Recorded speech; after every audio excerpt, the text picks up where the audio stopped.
1. There we go, into Malasana. Here's the thing. There's no point being strong and flexible if it's of no use to your body. Do you know what I mean?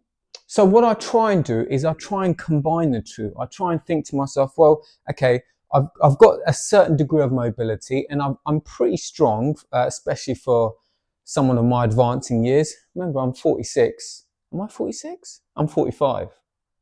No, I'm 46.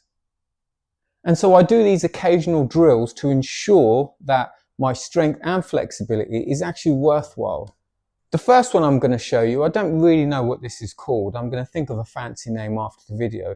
And it involves me jumping up into Malasana from Vajrasana, or to speak non-annoying Sanskrit language, I want to jump up into a squat like this. So if you can see me, into a squat from this Vajrasana position. Now, I appreciate you need to have both of those movements in your repertoire to complete this with some degree of skill, but you can always start somewhere, and I'm going to show you that. So this is how it looks like in real world. So I'm sat down in Vajrasana, or your diamond pose, and the toes, the tip of the toes, create the diamond. And from here, all I'm going to do is I'm going to use my strength, my core mobility, my testicular fortitude, everything that there is to bring me up into Malasana. 3, 2, 1. There we go, into Malasana. Now, there is a danger, there is a concern that when you land, you might break your toes and ankles. And you know what? That's probably a legitimate concern. So this is how you would try. From here, go up like this. So you're using your hands to support you as you're coming up. So 3, 2, 1. Use your hands to bring you first to see if you have this movement. And in my experience, more people can do this than they realize once they remove the fear part of it all. Okay, so you can progress then to using one hand. So I've got my right hand down to my side. I'm going to lift one at a time there. And that's given me a bit more confidence now to just use my fingertips there. And you're going to progress to this. I know it looks fancy. And to be fair, it is pretty fancy, but you know, you can absolutely do this. It just takes a little bit of repetition, a little bit of faith in your own body.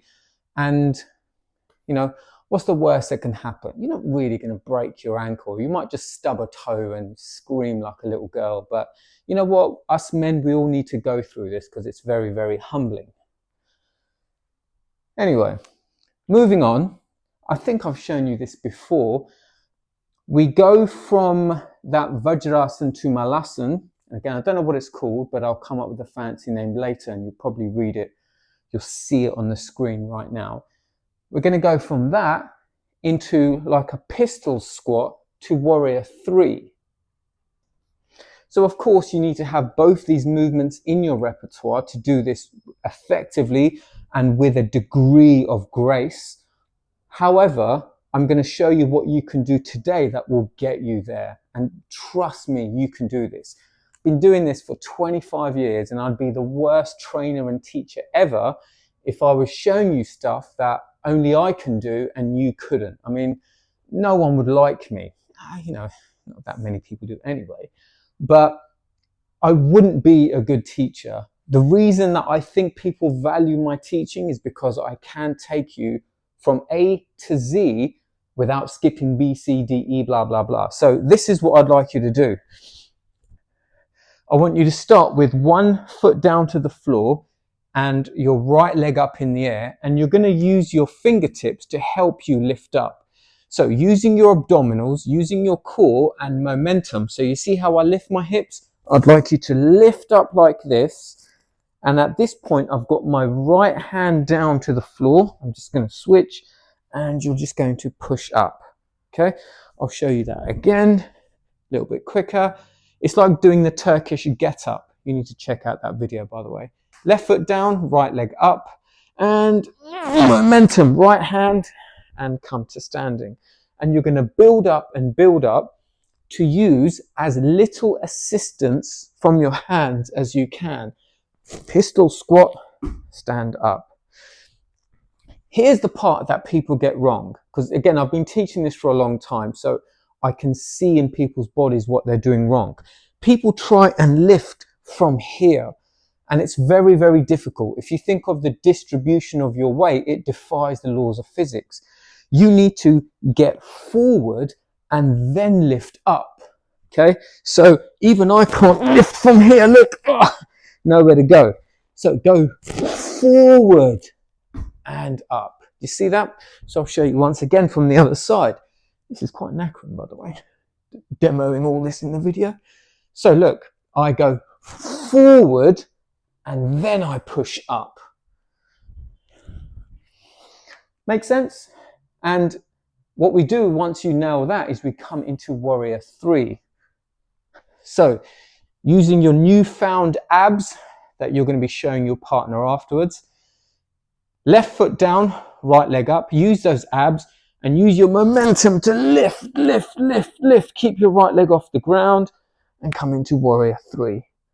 And then what you do is very gracefully bend your left knee, sweep that right leg through and come back down again. And then you have a moment to gather yourself and ask yourself what on earth you're doing watching this video. And you might question some life choices as well.